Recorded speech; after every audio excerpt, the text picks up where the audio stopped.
పాలకుల దృష్టికి చైతన్యం కలిగిన సంఘాలు వీటిని ముందుకు తీసుకెళ్లడానికి ఆనాడు కమ్యూనిస్టుల ఆధ్వర్యంలో ఉన్న పత్రికలు విశేషమైన కృషి చేసినాయి. తెలంగాణ సాయుధ రైతాంగ పోరాటం ఈ దేశానికి ప్రపంచానికి ఆదర్శంగా నిలబడ్డదంటే ఆనాడు జరిగిన పోరాటాలను నిక్షిప్తం చేసి చరిత్రను ప్రజలకు అందించడానికి, భవిష్యత్ తరాలకు అందించడానికి కమ్యూనిస్టులు నిర్వహించే పత్రికలు కానీ కమ్యూనిస్టు భావజాలంతోనే ఈ అంశాలను క్రోడీకరించిన చాలామంది పెద్దలు ఈ తెలంగాణ సమాజానికి ఎంతో ఉపయోగపడ్డారు. ఆ కోవలోనే ఆ వారసత్వం స్ఫూర్తిగా తీసుకున్న యాజమాన్యం ఈరోజు నవ తెలంగాణ పత్రికను ప్రారంభించి 10 సంవత్సరాలు పూర్తి చేసుకొని ప్రజల పక్షాననే నిలబడతాం, ప్రజల గొంతుకై నిలబడతాం.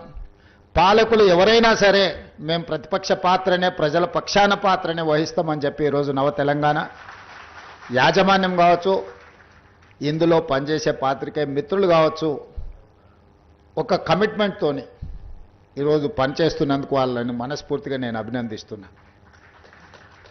ఈరోజు గతంలో సిద్ధాంతపరమైన భావజాల వ్యాప్తి కోసం రాజకీయ పార్టీలు పత్రికలను పెట్టుకున్నాయి. వాళ్ళు నమ్మిన సిద్ధాంతాన్ని ప్రజలకు చేరవేయడానికి, చేరవేసిన సిద్ధాంతాన్ని ప్రజలలో సుస్థిరపరచడానికి ఆనాడు రాజకీయ పార్టీలు ఈ పత్రికలను పెట్టుకున్నాయి. కానీ ఈరోజు వింత పోకడలు వచ్చినాయి. చేస్తున్న తప్పులను కప్పిపుచ్చుకోవడానికి, సంపాదించిన సంపదను కాపాడుకోవడానికి, వాళ్ళని ప్రశ్నిస్తున్న వాళ్ళను సమాజంలో వాళ్ళ పట్ల అసహ్యకరమైన భాషను ఉపయోగించి వాళ్ళ ప్రతిష్టను దెబ్బతీయడానికి ఇవాళ రాజకీయ పార్టీలు కొన్ని పొలిటికల్ పార్టీ ఓన్డ్ మీడియా రావడం వల్ల ఈరోజు జర్నలిస్ట్ అనే పదానికి డెఫినేషన్ ఎత్తుక్కోవాల్సిన పరిస్థితి వచ్చింది. మేము నిర్వహిస్తున్న పత్రికా సమావేశాలలో సీనియర్లు కావచ్చు, జూనియర్లు కావచ్చు, వాళ్ళు అడిగే ప్రశ్నను బట్టి వాళ్ళు జర్నలిస్టులా లేకపోతే రాజకీయ పార్టీల కార్యకర్తలు జర్నలిస్టు ముసుగేసుకొని వచ్చి ప్రశ్న అడుగుతుండ్రా అర్థం కానంత అమాయకులు ఎవరు లేరు. ఈరోజు జర్నలిజం ముసుగులో కొన్ని రాజకీయ పార్టీలు వాళ్ళు నిర్వహిస్తున్న విధానం, వాళ్ళు చేస్తున్న ఆరోపణలు ఈరోజు సమాజం అంతా నిశితంగా గమనించాలి. పాత్రికేయ మిత్రులకు నేను విజ్ఞప్తి చేస్తున్నా, మీరు డిఫరెన్షియేట్ చేయండి, వాళ్ళని వేరుగా కూర్చోబెట్టండి. వాళ్ళు మేము ఒక్కటి కాదని ఒక భావాన్ని ప్రజలకు కల్పించాల్సిన అవసరం ఉంది. ఈరోజు media, social media, digital media ఎవడు పడితే వాడికి మొత్తం పెన్ను పేపర్ ఇస్తే వాళ్ళు మొత్తం రాయలేడు, ఏబిసిడీలు మొత్తం రాయలేడు, వాడు కూడా నేను జర్నలిస్ట్ అంటాడు. ఏం జర్నలిస్ట్ అంటే నేను సోషల్ మీడియా జర్నలిస్ట్ని అంటాడు. మన పేరు పక్కనే జర్నలిస్ట్ అని పెట్టుకుంటాడు. అది మొత్తం వాళ్ళ ఇంటి పేరే అయినట్టు, వాళ్ళ తాతలు ముత్తాతల నుంచి జర్నలిజంలో పుట్టి పెరిగినట్టు జర్నలిస్ట్ ఎల్లయ్య, జర్నలిస్ట్ పుల్లయ్య అని పెట్టుకుంటారు. వాడు ఎప్పుడైనా జర్నలిజం స్కూల్లోనైనా చదివిండా లేకపోతే ఓనమాలు మొత్తమాన్ని వస్తాయంటే ఆ రెండు రావు. జర్నలిజం అక్షరం ముక్క కూడా. ఒకప్పుడు ఈ రాజకీయ పార్టీలు సిద్ధాంతాన్ని పూర్తిగా నమ్మిన కార్డు హోల్డర్స్ అన్న జర్నలిస్ట్గా ఉండేటోళ్ళు, లేకపోతే జర్నలిజం చదివిన వాళ్ళు అన్న జర్నలిస్ట్గా బాధ్యతలు ఇచ్చేవాళ్ళు. వాళ్ళ పనితనాన్ని బట్టి వాళ్ళకు బాధ్యత పెంచేవాళ్ళు. కానీ ఈరోజు అది ఏమీ లేదు. ఎక్కువ ఆవారగా రోడ్ల మీద తిరిగేటోడు, ఎక్కువగా తిట్లు వచ్చినోడు,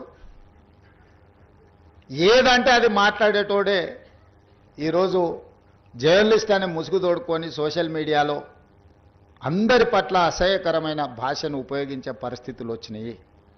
అందుకే ఈరోజు రాజకీయ పార్టీ నాయకులుగా మేము మాట్లాడితే మీరు కూడా అప్పుడప్పుడు మాట్లాడతారు కదా సార్, మరి మీ సంగతి ఏందని అడుగుతారు. మరి అవతలలో అట్లా మాట్లాడితే సమాధానం ఎట్లా చెప్పాలో నాకు దారి దొరకడం లేదు. అందుకే నిజమైన జర్నలిస్టులు మీరు సెమినార్స్ నిర్వహించుకొని జర్నలిస్ట్ అనే పదానికి డెఫినేషన్ ఏందో డిఫైన్ చేయాల్సిన పరిస్థితి ఈరోజు సమాజంలో దాపురించింది. పత్రికా సమావేశాలకు కూడా ఎవరు పడితే వాడు లోపలికి వచ్చేసి మీకంటే ముందుగాల ముందల కూర్చోలో కూర్చుంటాడు. ఇంతకుముందు నేను చూస్తున్నాను, ఒక 15 సంవత్సరాల క్రితం నేను ప్రజాప్రతినిధిగా ఎన్నికైనప్పుడు పత్రికా సమావేశాలు పెడితే సీనియర్ రాగానే సీనియర్ జర్నలిస్ట్ ఏ పేపర్ అయినా ఉండని లేకపోతే ఏ టీవీ అన్నా ఉండండి. జూనియర్స్ ఎవరైనా ఉంటే సీనియర్స్ వస్తే ముందల సీట్లో కూర్చున్న వాళ్ళు కూడా లేచి వాళ్ళకి సీట్ ఇచ్చి వెనక్కి వెళ్ళి కూర్చున్న వాళ్ళు, ఒకవేళ సీట్ లేకపోతే పక్కకు నుంచొని నోట్ చేసుకునేది. ఒక బాధ్యత, ఒక గౌరవం, ఒక మర్యాద. వాళ్ళ యాజమాన్యాలు ఎవరున్నా జర్నలిస్టుని ఒక గౌరవించుకునే పరిస్థితి ఉండే. ఇప్పుడు ఆ పరిస్థితి పూర్తిగా దెబ్బతిన్నది. వాడు ఖాళీగా ఉంటాడు కాబట్టి 3 గంటల ముందే వచ్చి ముందల కుర్చీలో కూర్చుంటాడు, కాలు మీద కాలు వేసుకొని. వాడికి ఆ వచ్చిన సీనియర్ జర్నలిస్టు వాళ్ళ జీవితాన్ని మొత్తం జర్నలిజంలో కలిపినరు. వాళ్ళు సిన్సియర్గా ప్రజా సమస్యల్ని విశ్లేషించడానికి, పరిశోధనలు చేయడానికి, వాళ్ళ జీవితాన్ని, ఆరోగ్యాన్ని ఫనంగా పెట్టి, కుటుంబాలను కూడా ఫనంగా పెట్టి ప్రజల సమస్యలను తెలుసుకోవడానికి ఎక్కడెక్కడనో మారుమూల ప్రాంతాలకు వెళ్ళి రోజుల కొద్దీ ప్రజలలో మమేకమయ్యే ఆ సమస్యల్ని తెలుసుకొని వాళ్ళు రాసిందన్న సంగతి, పాలకులు చేస్తున్న తప్పులను పట్టుకోవడానికి నిరంతరం శ్రమించి విశ్లేషించి, మన ప్రాంతంలో జరిగిన విద్యుత్ ఉద్యమాల వెనుక ఇంత కఠోరమైన దీక్ష జర్నలిస్టులది ఉన్నది.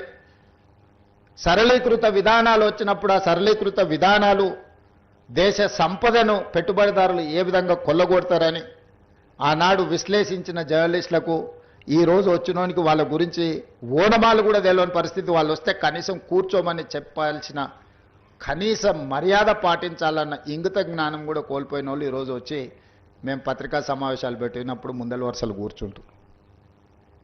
కూర్చోవడం కూడా ధిక్కారంగా, మన మీదో లోకు అయినట్టు వాడేదో మన మీద పెత్తనాన్ని చెలాయించడానికి వచ్చినట్టు మన కళ్ళకు చూస్తుంటాడు. ఇంకా నువ్వు నమస్కారం పెడతలేవు, నన్ను చూసి తల ఉంచుకుంటలేవేందని. నాకైతే అప్పుడప్పుడు అనిపిస్తుంది దిగిపోయి పల్ల చెంపలు వలగొట్టాలని. కానీ పరిస్థితులు, హోదా అడ్డం వస్తుంటాయి. గతంలో జర్నలిస్టులను చూస్తే మర్యాద ఇచ్చి పలకరించి ప్రెస్ మీట్ అయిపోయిన తర్వాత వాళ్ళతో 10 నిమిషాలు మాట్లాడి మేము చెప్పిన దాంట్లో ఏమన్నా లోపాలు ఉన్నాయా, లేకపోతే మేము చెబుతున్న ఉద్దేశం ఇదే అని వాళ్ళతో చిట్ చాట్ చేసేది, కొద్దిసేపు మాట్లాడేది. లేకపోతే ప్రెస్ మీట్కి వెళ్ళకంటే ముందు వాళ్ళకి ఫోన్ చేసి కనుక్కునేది. విద్యుత్తుకు సంబంధించిన విషయాల మీద కమ్యూనిస్టు పత్రికలలో రాత జర్నలిస్ట్ పేరు నాకు సరిగ్గా గుర్తులేదు, కానీ నేను చాలాసార్లు విద్యుత్ మీద మాట్లాడాలనుకున్నప్పుడు మీ నవతెలంగాణనే అనుకుంటా జర్నలిస్ట్ వేణుగోపాల్ గారు, నేను చాలాసార్లు నాకు కొంత అవగాహన ఉన్నా ఇది 100% కరెక్ట్గా ఉండాలని మాట్లాడితే అని చాలా సందర్భాల్లో పిలిచి కూర్చోబెట్టుకొని మాట్లాడి అసెస్మెంట్స్ నుంచి యాదాద్రి, భద్రాద్రి లాంటి విద్యుత్ ప్రాజెక్టులు, ట్రాన్స్మిషన్ లాసెస్ గురించి, విద్యుత్ బకాయిల గురించి, రైతుల సమస్యల గురించి చాలా సందర్భాల్లో జర్నలిస్టులతో కూర్చొని మాట్లాడి నోట్ రాసుకొని తర్వాత వెళ్ళి మాట్లాడేది. చాలామందికి మేము ఎంత వెనకాల హోంవర్క్ చేసినామని తెలీదు. అట్లా జర్నలిస్టులు వాళ్ళ నాలెడ్జ్ని మొత్తాన్ని ప్రజలకు ఉపయోగపడే విధంగా పనిచేసిన జర్నలిస్టులు చాలామంది నాకు తెలుసు. కానీ ఈరోజు వింత పోకడలు వచ్చినాయి. ఆ వింత పోకడలకు రాజకీయ పార్టీలు కూడా తోడైనాయి. రాజకీయ నాయకుల యొక్క స్టేట్మెంట్ల పట్ల విశ్వసనీయత తగ్గుతున్న క్రమంలో జర్నలిస్టులు కూడా వేగంగా అదే దారికి పరిగెత్తుతున్నారు. ఎందుకంటే యాజమాన్యాలు, రాజకీయ పార్టీలు పెట్టుకున్న పత్రికలు, ప్రసార సాధనాలు ఈ వ్యవస్థను కూడా నిర్వీర్యం చేసి కుప్పగూల్చడానికి ఒక రకమైన కుట్ర అనాలనో, స్వార్థం అనాలనో, లేకపోతే విపరీతమైన పోకడలు అనాలనో నాకు తెలియదు, కానీ వేగంగా రాజకీయ నాయకుల యొక్క విశ్వసనీయత ఎంత వేగంగా సనగిల్లుతుందో జర్నలిస్టుల యొక్క విశ్వసనీయత కూడా ఈ రాజకీయ పార్టీలు కొన్ని పెట్టుకుంటున్న పత్రికలు, ప్రసార సాధనాల వల్ల జర్నలిస్టుల యొక్క విశ్వసనీయత కూడా వేగంగా సన్నగిల్లుతుంది. అందుకే ఈరోజు నిబద్ధత కలిగిన జర్నలిస్టులు విశ్లేషించుకొని ఒక లక్ష్మణరేఖ గీసుకోవాల్సిన అవసరం ఉంది. నిజమైన జర్నలిస్టు ఒకవైపు, జర్నలిజం ముసుగులో అరాచకం చేసే వాళ్ళని ఇంకొక వైపుకు నెట్టాల్సిన అవసరం ఉంది. అది జరగకపోతే పత్రికలకు, ప్రసార సాధనాలకు కాదు, తెలంగాణ సమాజానికి, దేశం యొక్క భద్రతకే ప్రమాదకరంగా తయారయ్యే పరిస్థితులు ఉన్నాయి.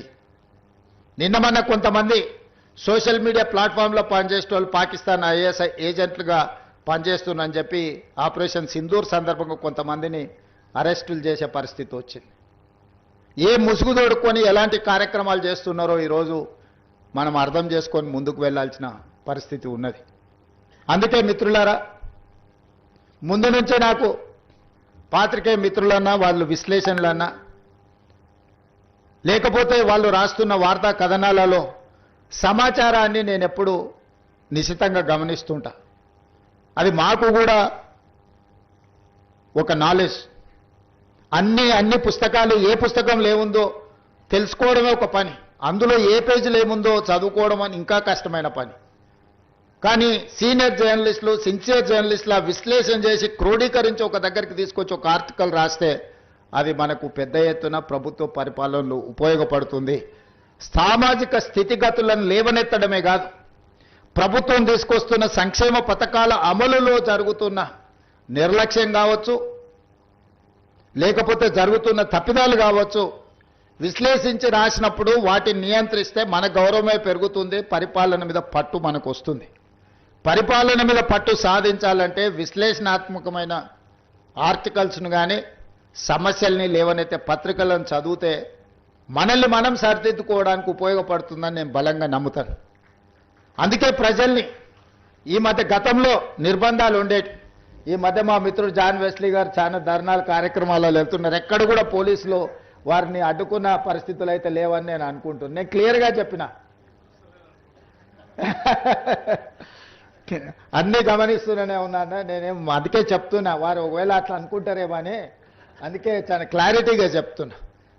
నేను కిందికి కూడా అధికారులకు ఆదేశాలు ఇచ్చిన, మా ఆలోచనను బట్టే అధికారులు పనిచేస్తారు. అధికారులకు పెద్దగా ప్రచారం నా చేతుల్లో లేదు.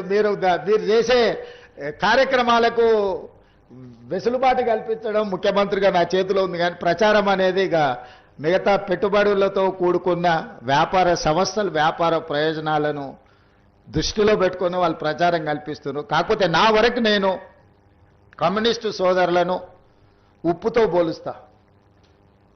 ఏ వంట ఏ మసాలాలు ఎన్ని పెట్టి వండినా ఉప్పు వేయకపోతే దానికి రుచి ఉండదు. మసాలాలు ఎంత గొప్పగైనా కలపొచ్చు. నలభీమ పాకం వండే గొప్ప వంటగాడు ఉండొచ్చు, కానీ ఆ వంటలో ఉప్పు లేకపోతే దానికి రుచి అనేది రాదు. ప్రజా సమస్యల మీద కూడా ఎర్రజెండా కనిపించినప్పుడే ప్రజా సమస్యల్ని పరిష్కరించడానికి ప్రజలకు ఒక విశ్వాసం. అది మేము ఎన్ని చెప్పినా వీళ్ళు అధికారంలోకి రావడానికి ఆలోచన చేసి చెప్తున్నట్టు ఉన్నారని అనుకుంటారు. కానీ కమ్యూనిస్టులు చెప్తే ప్రజలకు ఒక నమ్మకం, వీళ్ళు చెప్తున్నారంటే ఏదో కొంచెం విషయం ఉన్నట్టే ఉంది అని. కమ్యూనిస్టులు అధికారంలోకి తేవడానికి పనికొస్తారో పనికిరారో నేను విశ్లేషించలేను, కానీ ఉన్నోన్ని దించడానికి మాత్రం 100% పనికొస్తారు.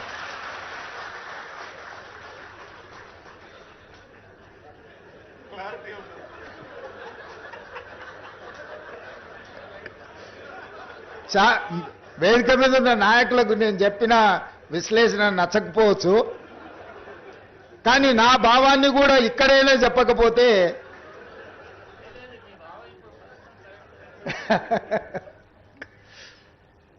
సో ఉన్న వాళ్ళని దించడానికి కమ్యూనిస్టులు ఎప్పుడూ ముందులో ఉంటారు తప్పులు చేసేవాళ్ళు. సో అందుకే తప్పులు జరగకుండా పరిపాలన అందించాలనేది నేను చాలాసార్లు ప్రైవేట్ సంభాషణలలో చెప్తూ ఉంటా. నేను నిజం చెప్పకపోయినా సరే కానీ నేను అబద్ధం చెప్పను అని. నిజం కొన్నిసార్లు కొంతమందికి ఇబ్బంది కలిగించవచ్చు, లేదా నేను చెప్పే నిజం కొంతమందికి అనవసరమైన సమాచారాన్ని ఇచ్చే అవకాశం ఉంటుంది. కానీ నేను ఎప్పుడు కూడా నా ఏ ఉపన్యాసమైనా, ఏ విశ్లేషణ అయినా, ఏ సందర్భం వచ్చినా రేవంత్ రెడ్డి ఈ అబద్ధం చెప్పిండని ఇప్పటి వరకు ఎవరు నన్ను విశ్లేషించలేదు. నిజం అనేది ఒక భాగం. నేను రాజకీయాలకు వచ్చినప్పుడు నేను స్పష్టంగా నిర్ణయించుకున్నా, అబద్ధాల ప్రాతిపదిక మీదన, అబద్ధాల పునాదుల మీద మన రాజకీయ భవిష్యత్తును నిర్మించుకుంటే అది ఏదో ఒక రోజు కూలుతుంది. అబద్ధాలు అనేటివి ఎల్లకాలం నడవవు. దిగిపోయిన నాయకుడు మాత్రం చెప్పేవన్నీ అబద్ధాలే, నిజాలుగా భ్రమలు కల్పించేంత గొప్పగా అబద్ధాలని చెప్పగలిగిన నాయకుడు.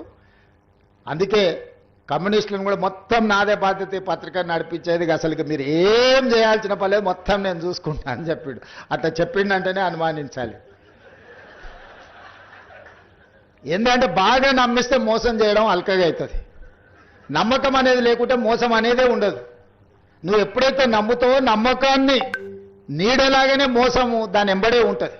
ఆ నమ్మకం కలిగించడానికి ఎక్కువ ఎవరైనా ప్రయత్నం చేస్తే ఒక్కటికి 2 సార్లు మనము కొంచెం జాగ్రత్తగా చూడాలి. నిజాయితీగా మాట్లాడేదానికి, నమ్మే బలికేటట్టు మాట్లాడేదానికి సన్నని తెర మాత్రం ఉంటుంది, థిన్ లైన్. దాన్ని కొంచెం జాగ్రత్తగా గమనిస్తే మనకు అర్థమవుద్ది. నేను పార్లమెంట్ ఆఫీస్ ఓపెన్ చేసుకున్నప్పుడు మల్లు స్వరాజ్యం గారిని తీసుకెళ్లి వారిని చీఫ్ గెస్ట్గా తీసుకెళ్లి నేను పార్లమెంట్ ఆఫీస్ మల్కాజ్గిరి ఎంపీగా గెలిచినాడు పార్లమెంట్ ఆఫీస్ ఓపెనింగ్ చేయించుకున్నాను. మా పార్టీ నాయకులు చాలామంది పెద్దలు ఉన్నా మల్లు స్వరాజ్యం గారిని వారికి ఆరోగ్యం బాగాలేకపోయినా రాలేను అన్నంత పరిస్థితి ఉన్నా వాళ్ళ కుటుంబ సభ్యులను మాట్లాడలేదు లేదు వాళ్ళ కమిట్మెంట్ అనేది చాలా ముఖ్యం అని నా పార్లమెంట్ ఆఫీసును మల్లు స్వరాజ్యం గారు, నేను కాంగ్రెస్ పార్టీ వర్కింగ్ ప్రెసిడెంట్ ఉండి దేశంలోనే అతిపెద్ద పార్లమెంట్ నియోజకవర్గమైన మల్కాజ్గిరికి ఎంపీగా ఉండి నా పార్లమెంట్ కార్యాలయానికి ముఖ్య అతిథిగా మల్లు స్వరాజ్యం గారిని పిలిచి వారి చేత ప్రారంభింపజేసుకున్నానంటే నా కమ్యూనిస్టుల పట్ల అపారమైన గౌరవం ఉంది. సరే, రాజకీయాలలో ఒకసారి కలిసి పనిచేస్తాం, ఒకసారి విడిపోయి పనిచేస్తాం, కలుస్తుంటాం, విడిపోతుంటాం, ఇవన్నీ పరిస్థితులు, పార్టీలు, వ్యవస్థ. అందుకే ఈరోజు రాగానే తప్పకుండా నేను వస్తా అని చెప్పిన, మళ్ళీ ఇన్విటేషన్ ప్రింట్ చేసినాక మా మిత్రులు ఇన్విటేషన్ ఇవ్వడానికి వస్తామంటే నేను చెప్పిన వస్తా అని వచ్చిన. ఎందుకు అని అంటే ఇలాంటి సంస్థల వేదికల మీద వచ్చినప్పుడైనా నిజాలు మాట్లాడడానికి వేదికలు పనికొస్తాయి. మా మనసులో ఉన్న భావాన్ని మీ ద్వారా ప్రజలకు చెప్పడానికి ఉపయోగపడుతుంది వేదిక అని నేను బలంగా నమ్ముతా. అందుకే ఈరోజు ఈ వేదిక మీద నుంచి పత్రిక నడవడానికి మీకు అదనంగా సాయం చేయకపోయినా మిగతా పత్రికల కంటే ఈ సమెత్తు కూడా తక్కువ చేయనని చెప్పి ఈ వేదిక మీద నుంచి మీకు మాటిస్తున్నాను. మా మంత్రి గారికి కూడా నేను సూచన చేస్తున్నా, మిగతా జనరంజకమైన కమర్షియల్ పత్రికలకు సినిమాల గురించి, గాసిప్స్ గురించి, మసాలా వార్తలు రాసే పత్రికలకు ఎన్ని అడ్వర్టైజ్మెంట్స్ ఇస్తున్నామో ఈక్వల్గా నవ తెలంగాణకు కూడా సమానమైన అవకాశాలు కల్పించాలి. వీటిని బ్యాలెన్స్ చేయాల్సిన బాధ్యత మన మీదనే ఉన్నది. నేను ముందు చెప్పినట్టు మనం ఎప్పుడు అధికారంలోకి రావాలన్న పర్టికులర్గా కాంగ్రెస్ పార్టీ అధికారంలోకి వచ్చిన ప్రతిసారి అంతకంటే ముందు కమ్యూనిస్టులు చేసిన ఉద్యమమే కాంగ్రెస్ పార్టీ అధికారంలోకి రావడానికి ఎక్కువగా ఉపయోగపడ్డాయి. 2004లో ఆనాడు కాంగ్రెస్ అధికారంలోకి వచ్చిందంటే విద్యుత్ ఉద్యమాలని లోతుగా ప్రజలకు తీసుకెళ్ళింది ఆ రోజు కమ్యూనిస్టు సోదరులని నేను నమ్ముతున్నా. 2023లో మేము అధికారం వచ్చినప్పుడు కూడా ప్రత్యక్షంగానో పరోక్షంగానో మీరు చేసిన వీరభద్రం గారు చేసిన పాదయాత్రలు కావచ్చు, రకరకాల పోరాటాలు, ఇవన్నీ కూడా ప్రజల ప్రభుత్వాల పట్ల కొంతమంది నాయకులు ఉద్యమకారుల ముసుగు తోడుకొని ప్రజలకు చేస్తున్న అన్యాయాన్ని మీరు తొలగించడం, చివరికి ఏ పార్టీ అధికారంలోకి వస్తుందో ఆ పార్టీకి ఓటేయాలన్న ఆలోచన ఉంటుంది. కొట్లాడేటప్పుడు ప్రజలు మీ పక్షాన ఉన్నా నిర్ణయం తీసుకున్నప్పుడు అధికారంలోకి వచ్చే పార్టీకి ఓటేస్తే బాగుంటుందని అనుకుంటారు. ఎందుకంటే వాళ్ళు కూడా వాళ్ళ ఓటు ఓసారి ఇటు వస్తే ప్రయోజనం ఉంటుంది కదా అని. అందుకే ఈరోజు రావడానికి ఉపయోగపడ్డారు, దీన్ని కొనసాగించడానికి కూడా మీ సహకారం ఉండాలి. మళ్ళోసారి వస్తే ఇంకా పేదలకు మంచి చేయడానికి అవకాశం ఉంటుంది. సమస్యల ప్రాతిపదికన ప్రభుత్వం మంచి చేస్తే మంచానండి. నేను మా పార్టీ మీటింగ్లో చెప్పిన, చెడును చెవులో చెప్పాలి, మంచిని మైకులో చెప్పాలి అని. మీరు చెడును చెవులో చెప్పకపోయినా నవ తెలంగాణలో రాసినా కూడా మాకు చేరుతుంది. మీరు రాసింది తప్పకుండా ప్రభుత్వం పరిగణలోకి తీసుకుంటుంది. నిజంగా ప్రజలకు ఉపయోగపడే ఉంటే అట్లాంటి విషయాలు ఏమన్నా ఉన్నా మేము తప్పకుండా ఈ ప్రభుత్వం వాటిని పరిగణలోకి తీసుకుంటుంది. భవిష్యత్తులో కూడా కాంగ్రెస్ కమ్యూనిస్ట్ సహకారము అన్ని రకాలుగా ఉండాలి. మనం కలిసి పనిచేస్తే ప్రజలకు ప్రయోజనం ఉంటుంది. దున్నేవాడికి భూమి అనే కమ్యూనిస్టు నిదానాన్ని కాంగ్రెస్ పార్టీ అసైన్మెంట్ పట్టాలతోని ప్రజలకు చేరువైంది. పేదవాడికి ఇల్లు లేదన్నా, పేదవాడికి బుక్కడి బువ్వ పెట్టాలన్నా కమ్యూనిస్ట్ ఆలోచనని కాంగ్రెస్ పార్టీ అమలు చేసింది. ఆలోచన మీది, పోరాటం మీది, అమలు చేసే బాధ్యత మాది. కృషి మీది, అధికారం మాది. మీ సహకారం ఇదే విధంగా కొనసాగాలని తెలియజేస్తూ మీ అందరి దగ్గర సెలవు తీసుకుంటున్నారు. ధన్యవాదాలు మిత్రులారా.